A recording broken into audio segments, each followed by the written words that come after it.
Amazon में bank account कैसे add करें। अब अमेज़ोन ऐप में अपना बैंक अकाउंट ऐड करना चाहते हो तो इस वीडियो को पूरा देखना। इसके लिए अमेज़ोन ओपन करना है, फिर कुछ इस तरह का इंटरफेस दिखाई देगा। ऊपर लेफ़्ट साइड पे ऑप्शन शो होगा, इस पर क्लिक करना है।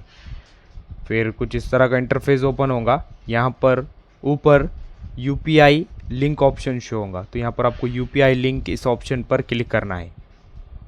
देन क्लिक करने के बाद यहाँ पर लोडिंग लेगा। देन आपसे कुछ परमिशंस मांगेगा, तो आपको परमिशंस को अलाउ करना है। फिर परमिशंस को अलाउ करने के बाद कुछ इस तरह का इंटरफेस दिखाई देगा। यहाँ पर आपको मल्टीपल बैंक्स दिखाई देंगे। देन यहाँ पर आपका जो बैंक होगा आप उस पर क्लिक करेंगे। या यहाँ पर आपको अपना बैंक सजेस्ट नहीं करता है तो यहाँ पर एंटर यूर बैंक नेम इस ऑप्शन पर क्लिक करना है। देन आपका जो बैंक नेम है यानी आपका जो बैंक है उसका यहाँ पर नाम डालना है। देन नाम डालने के बाद यहाँ पर आपको बैंक सजेस्ट करेगा, फिर आप उस बैंक पर क्लिक करेंगे। देन क्लिक करने के बाद ओके करना है। देन ओके करने के बाद जो परमिशंस आ रही है उन्हें अलाउ करना है। देन अलाउ करने के बाद आपका बैंक अकाउंट ऐड हो जाएगा। तब इस तरह से ऐड कर सकती है। वीडियो इन्फॉर्मेटिव लगा तो लाइक करना।